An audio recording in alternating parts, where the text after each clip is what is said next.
always born into worlds that we didn't ask for and don't have control over. The speed with which people's gestures about their children are becoming more and more public is sort of disturbing, but at least it's evenly distributed in Western culture. So there's that.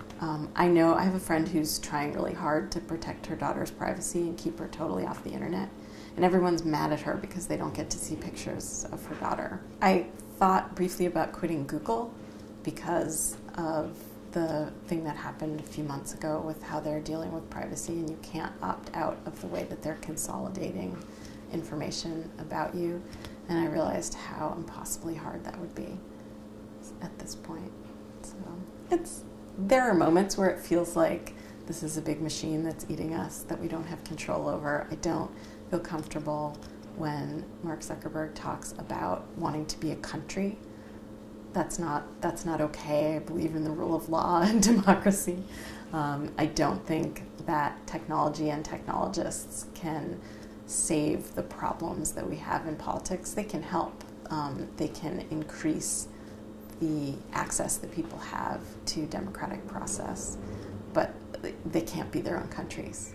We like narratives like that. We like black and white, good and evil narratives, and technology is very powerful and not understood, which is similar to larger forces. So we can imagine it as a savior, we can imagine it as damnation.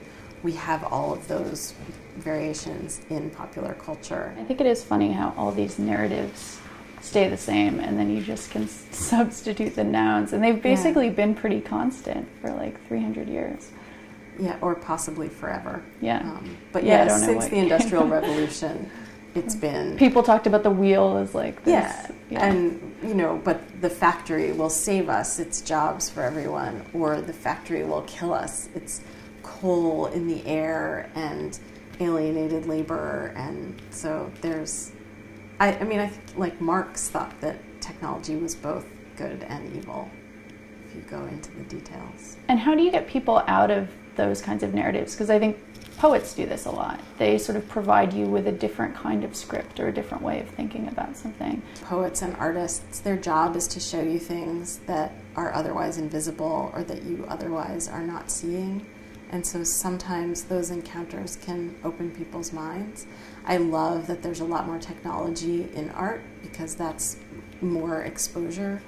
But in terms of people who think that cell phones are killing intimacy, I don't know how to change their minds. That's a prejudice, and prejudice is really hard to fight. Do you remember some of your earliest experiences with technology growing up? I was born in 1969, so it was a lot of conversation around flying to the moon and astronauts, and they were very heroic.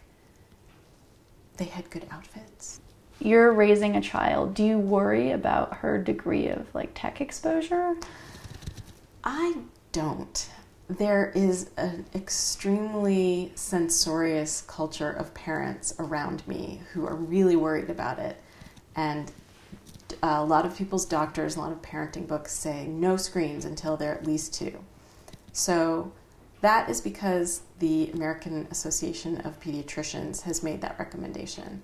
And they explain that the problem with kids getting screen time is that they're not developing motor skills and they're not getting human interaction and conversation.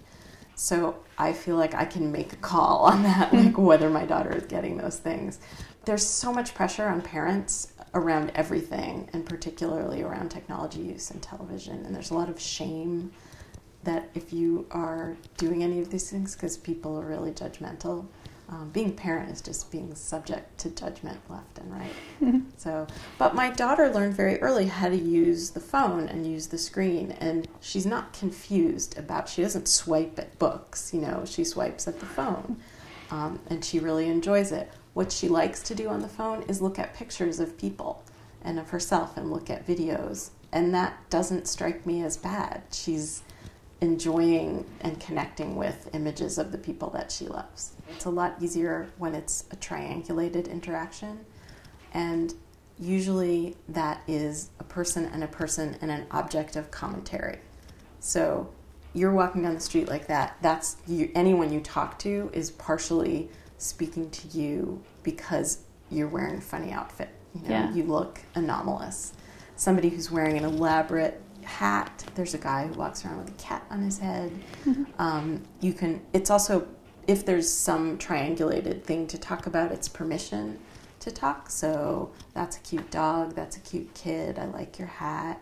That's an opening. And you can see what comes into that opening. Sometimes it's nothing, sometimes it's an extended interaction. There was a study a couple years ago that in many marriages, people reported that they were more comfortable talking to a stranger about certain intimate things than they were to their partner, and how terrible that was, a commentary on the state of marriage in America. And I just thought, no, you just don't understand how easy it is to talk to a stranger. That's actually what the commentary is. A commentary on strangerdom. Yeah. So.